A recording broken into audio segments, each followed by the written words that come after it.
Welcome to another edition of Sharing Sox. I am Southside Sox duty geezer Leigh Allan, and with me my son and West Coast correspondent Will. And there is much to talk about the White Sox this week. Games, yeah, a lot of changes. One very, very, very bad thing happening. But let's start with the good thing. If those of you who are listening rather than viewing do not see the behind Will, it's a picture of one Mr. Billy Hamilton leaping through the air, back over, reaching over both shoulders.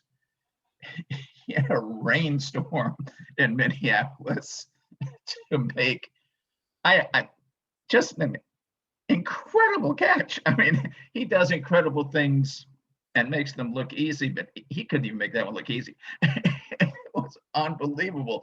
Ending up in the warning, and I'm sure everybody's watched this at least 20 times by now, but ending up in the warning track in foot deep mud, rolling over 2 or 3 times and sliding up against the wall, hanging onto the ball. The only thing that doesn't make it catch of the century or something is it wasn't a game saver, because it probably didn't matter whether he caught it or not. But it was an absolutely unbelievable play. And then he came back today. I don't know if Lewis has started him as a reward for that, or just for the heck of it. I mean, I think you have to start him as a reward for that. When you look at all the plays that we're going to see on those pump you up videos at the beginning of the Sox game, you always see Burley's through the legs. You always see Dwayne Wise save the perfect game. And this one will be in every single White Sox defensive highlight reel forever. I mean, if Major League Baseball today with a double and a bizarre single that Ichiro'd a ball, hit a ball that bounced en route to the plate, which would have been an out, I think, if it was anyone but the lightning fast Billy Hamilton. But had a huge grin. I mean, this dude loves baseball more than anyone, I think, on the face of the earth, and that's why we get to enjoy so much of what he's doing. He makes the game fun for everybody, including his team, not just his teammates, but those of us who watch, even if we're just watching on television. He makes it fun. That's what it's supposed to be. It's entertainment. That's why people pay money. Yeah, and he just makes it so much fun. I mean, he hit the double today, and he makes signs to Tim Anderson about and then Anderson hits a double and makes the signs right back at him. It's a fun team. This is a fun team. And he makes it another giant step more fun than it was without him. I mean, I think one of the best things, obviously, that could have happened to this team is that Eaton got designated and Hamilton didn't today. And, that is just huge for this team's morale and how this team likes to play baseball. And they like to play the style of game where they're making gestures to each other saying, look, I can beat out the play to throw to second base too, Billy. And that's what makes this team so fun. And that's honestly what was missing during that sort of gross stretch we had there for a little while. The fun was it just wasn't there. It was uncomfortable. They were kind of flat. Yeah. Yeah, it was very flat. But Billy's catch yesterday, I mean, let's just break this thing down. This thing is rocketed off the bat. He's got to break immediately, and he has to do it essentially on ice. He's on soaking wet grass. I mean, it's soaking wet grass and mud. He's got to break immediately. He has to full out sprint on soaking wet grass.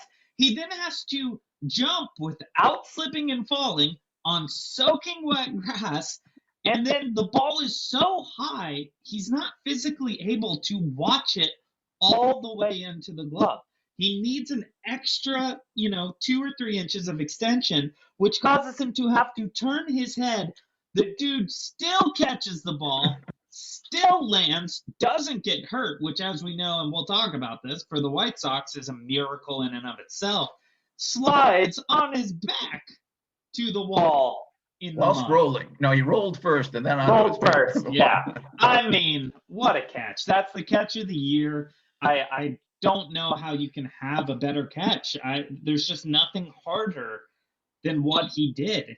Going back and with all the conditions, even if it wasn't after a entire game of torrential downpour, it would still be one of the best catches of the year. But when you factor in all that stuff, it's almost superhuman. Oh, What absolutely he did. unreal. And now on to the next step of talk.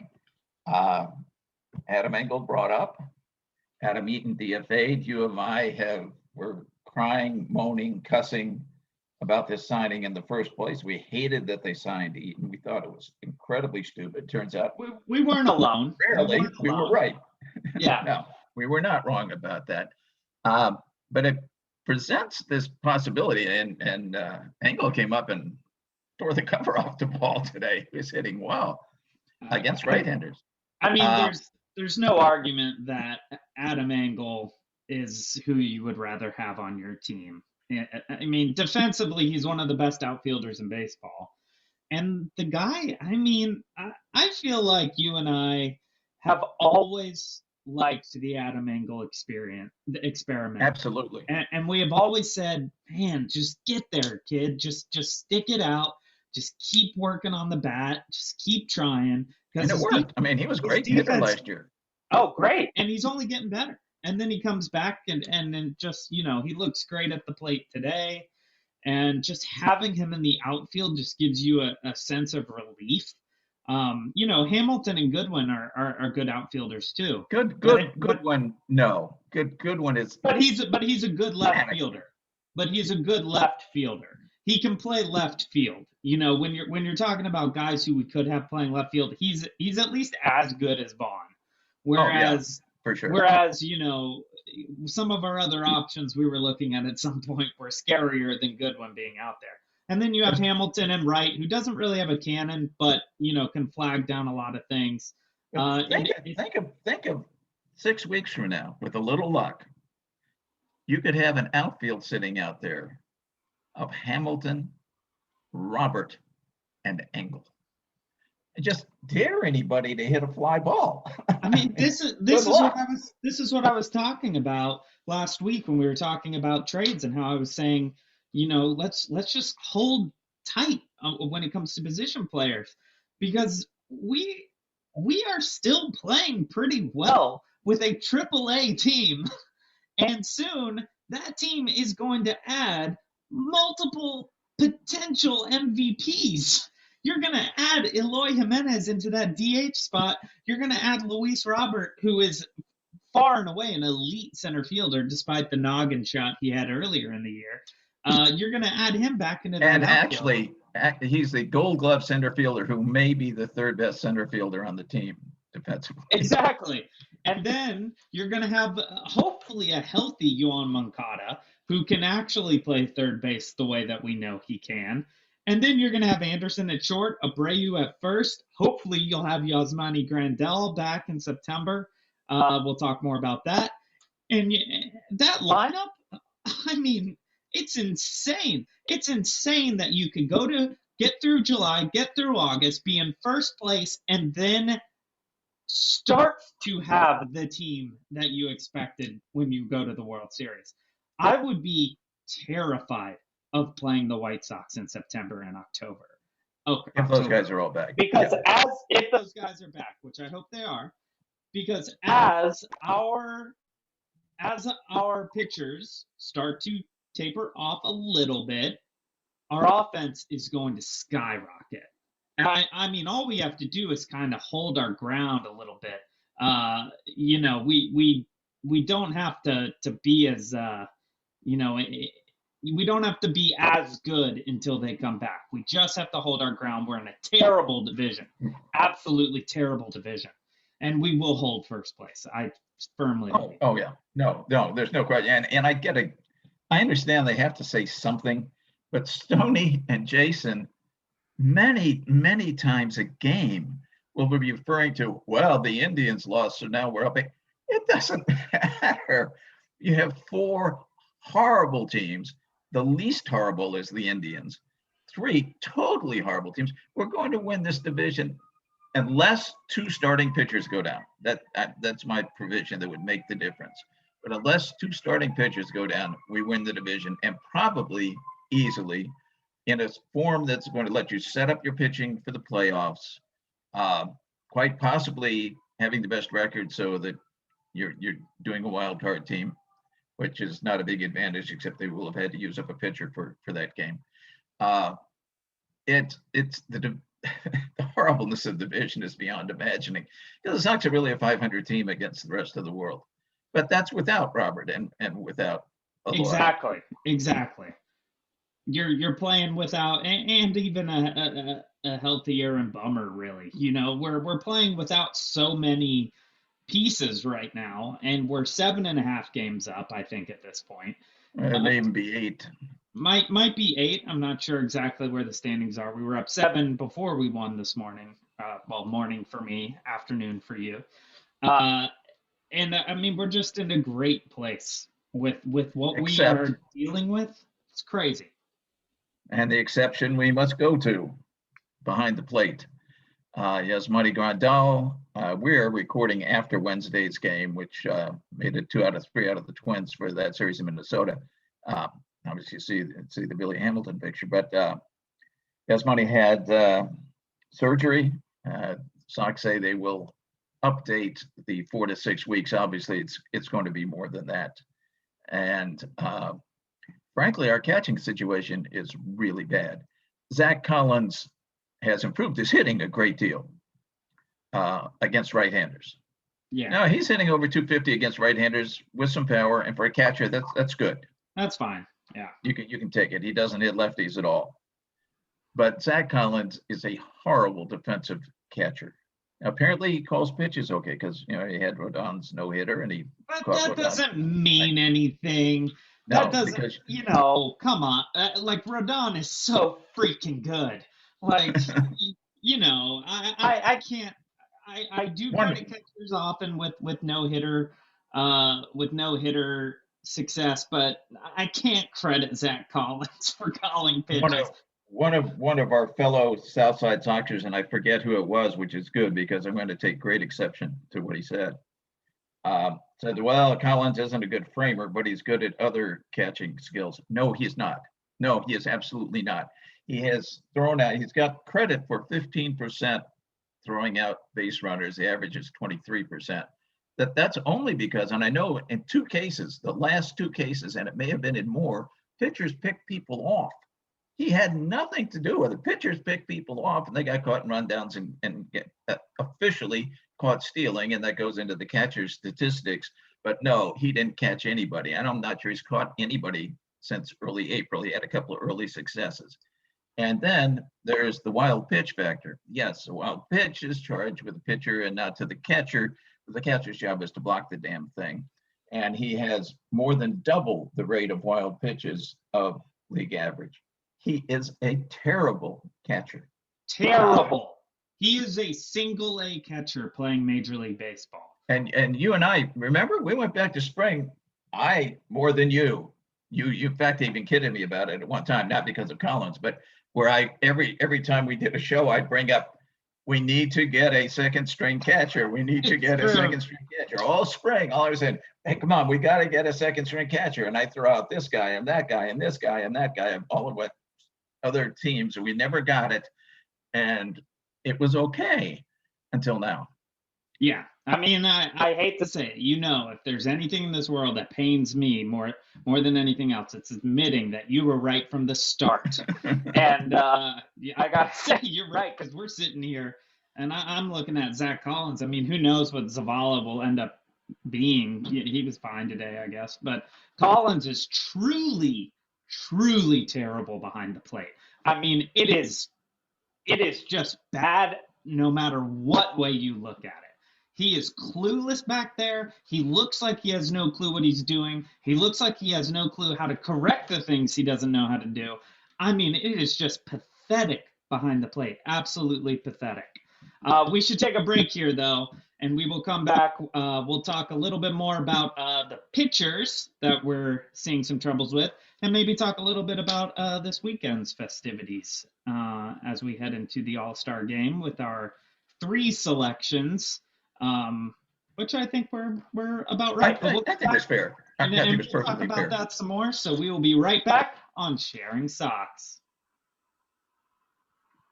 All All right, welcome back to Sharing Sox. We just expressed our deep love and admiration for Zack Collins and how much we hope he is the catcher we take all the way to the World Series. No matter what, if we win a World Series, Zack Collins gets a ring, and that weirds me out. But you know, we can move on. Obviously, Zavala is a very temporary fix. Do you know if your mean has been catching in Charlotte? He has caught a little bit. I think he's caught a couple of games. The word is, and I think this was from LaRussa, not sure, but I think it was LaRussa, is that he has not developed the skills of handling pitchers. And that's what they want to see him do is, I'm sure, is calling pitches, dealing with pitches, calming down pitchers, whatever you need to do. And that's obviously a critical part of being a catcher. And LaRussa considers it the most critical part, and it's hard to disagree with him. Zavala, I think, hit 170 in Charlotte. Yeah. In a notorious pitcher's park, hitter's park in a hitter's league. He ain't going to hit anything, but maybe he can at least do a good catching job. And I will say today, and Stone and Benetti kind of talked about this, was that he and Lynn actually sat down and had a conversation on how to work together and how this game was going to go. And you could see it during the game. You could see it. I felt like, and of course I can't hear what they're saying, but just from body language, I felt like they had very good communication throughout the game. And I feel like Zavala had a really good understanding of how to deal with Lance Lynn on the mound. And Lance Lynn is not a timid creature. Lance Lynn is intense up there. That's what makes him so exciting, so fun. And he was intensely confused a little in the fourth inning. He just kind of lost it, and he didn't have control of some pitches that he normally has terrific control of. And you do not see Lance Lynn often. What you see with Dylan Cease all the time is this total loss of confidence. Lance Lynn had that look of loss of confidence. You just don't see that from him. So he was pretty frustrated. But it came. But I feel like Zavala helped him get back on track. You saw him trying to pump Lance up, trying to get him back to his game, and it happened. I mean, that was a big series win, even though it's against a terrible team. When you're out there with a whole bunch of minor leaguers to take 2 out of 3 against the rival, that's a good day. I mean, that's a good way to end the first half of the year. Let's talk about the halfway point now. We've seen some decline from our pitchers. Cease is obviously not looking great. Giolito, minus spider tack, seems to be struggling. Keuchel, you never know with Keuchel. He can be one week, he can be great. The next week, he can be garbage. I just think he's kind of a wild card. Obviously, our 2 best starters, Lynn, Rodon, both all-stars. Our best reliever, Hendricks, also an all-star. What are your thoughts? I was a little worried about until Tuesday night, because since the enforcement, he had given up a run in every appearance except one that was less than an inning, just 2/3 of an inning last night. Although who knows, it could have been Mother Nature's sticky tack because it was pouring rain while he was pitching. But he looked perfectly sharp last night, even though he was having a little trouble with his steps and whatnot. I hate to give Josh Donaldson credit for anything, but I think he may have been right where Giolito was concerned. I think that may be why Lucas. Okay. First off, I'm gonna say don't give Josh Donaldson credit for anything. We don't need to give Josh Donaldson credit. They're all using spider tack. They're all trying to get used to it. We don't need to give Josh Donaldson credit, but it's true. Giolito's spin rates are down, and he's struggling dramatically. And one of the reasons, while they all, the majority of pitchers were using it, it hurts him because we go back to what Dr. Nathan said a couple of weeks ago. The big deal on spin rate, it's not what you think on the breaking pitches, it's the high fastball. And that's a key Giolito pitch. It doesn't affect really Rodon much. He doesn't throw much high heat. Lynn doesn't throw any, or much of any. I mean, it's an accident if he throws it. Keuchel obviously doesn't throw any kind of heat, so that's not a problem. But Giolito lives on high heat and the changeup, And you could see the other day they were waiting for the changeup. They were just sitting there, and that had for a couple of years been called one of the best pitches in baseball. Lucas Giolito's changeup, and it was getting hit hard. Yeah. That other teams obviously going to have the video. They're going to see what was going on. So obviously 1 or 2 starts does not say anything. The next one's going to be Baltimore, and I don't know if you put it on a tee if they could hit it. What'll show is come Houston time. I mean, I think you're exactly right. It's a huge concern that people are sitting on his changeup. That is just so dramatically different from how people would approach him even 2 months ago, a month ago. And the fact that hitters are going up and waiting for his kill pitch is, I mean, that's bad no matter who you are. Giolito has certainly looked far worse. Not quite the worst drop off of all. That probably goes to Aroldis Chapman of the Yankees. He has suddenly become far more hittable. But yeah, Giolito, it's looking rough, and but that doesn't mean that it's over, because these things do take time to adjust, and pretty much all these guys were using some sort of substance. So it's about finding that adjustment and figuring out how to make the legal substances work for you in a similar way to what the Spider Tack was doing. And he's a very smart guy.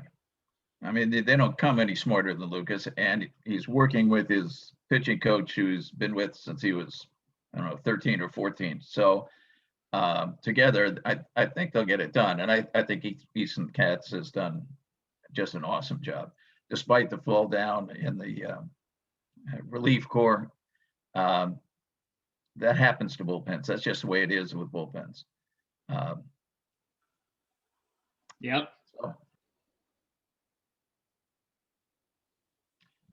One thing that we have not mentioned is Leury, the Babe García. Leury legend. And one home run this season, and then he said, 2 and 3 days?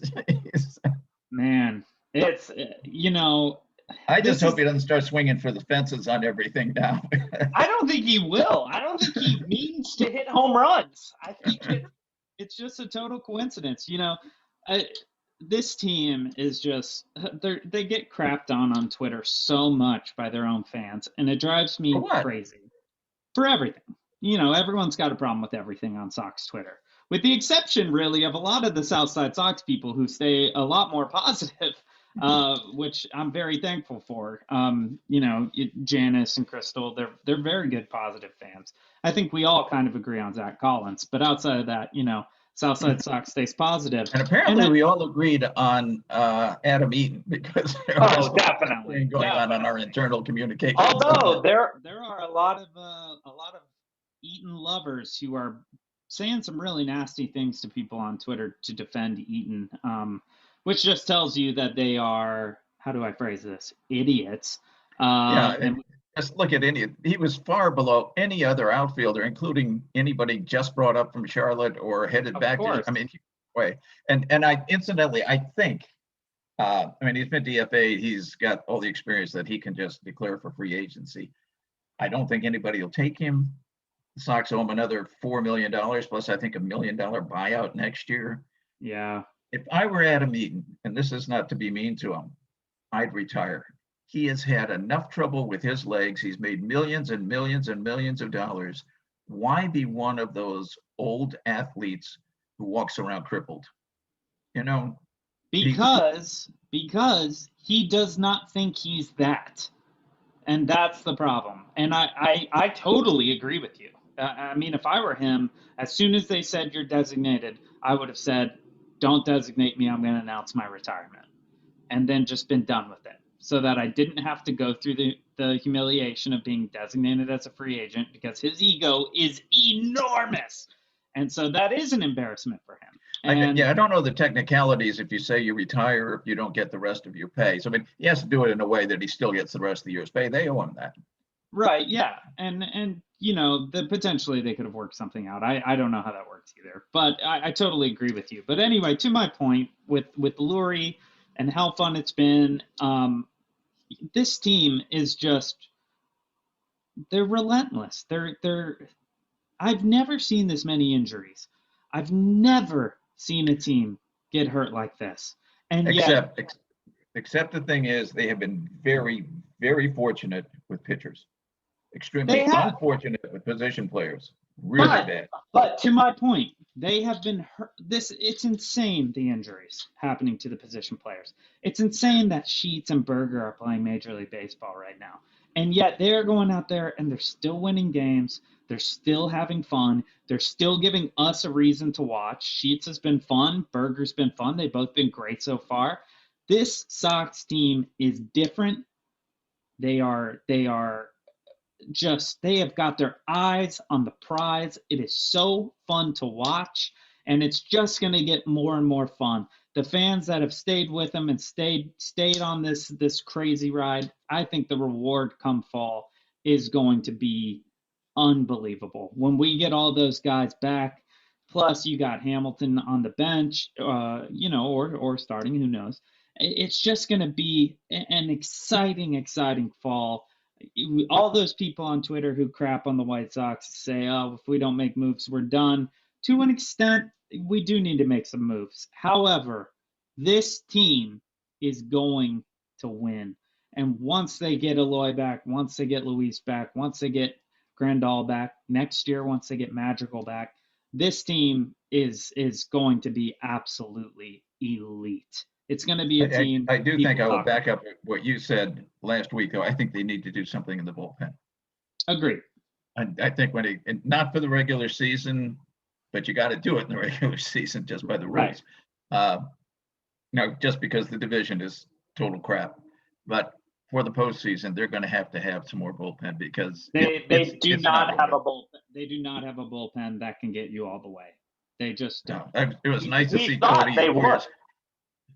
Yeah, we thought this whole time. I mean, if you go back to podcast, 12 or whatever at the beginning of the season, we were sitting here going, at least the one thing we don't have to worry about is the bullpen.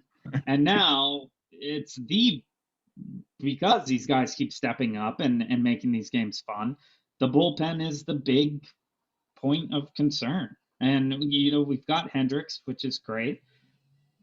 Outside of that, there's not a lot of guys I would want throwing in the playoffs. So we do need to make that move. And I think if we need to give up a big chip for that, we should. Meanwhile, I have an aggravation with the broadcast team, the television broadcast team. As you know, I am a huge fan of Jason and Stoney, a huge fan. But that does not mean that they cannot be incredibly wrong on important matters.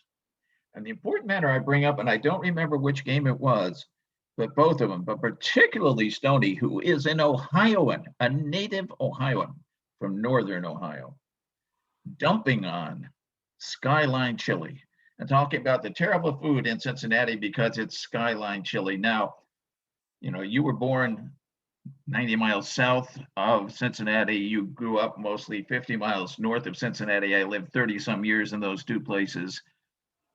I do not take Skyline Chili insults lightly.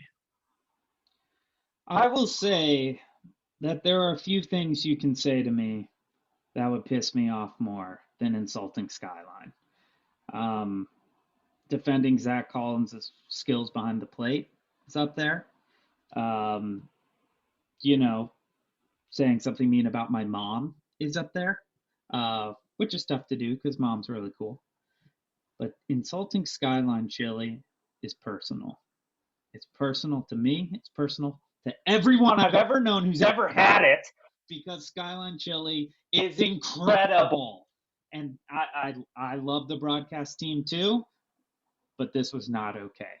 This was an attack on all things that are right in this world. We live in such a divided America right now. And they're going to come out here and they're going to bash something that the rest of us have all agreed is a thing of beauty, a pride, a point of pride for the American people. And they're just going to try to take that from us. Why? Why, Steve? Why, Jason? This isn't who you are. This isn't who we are as a country.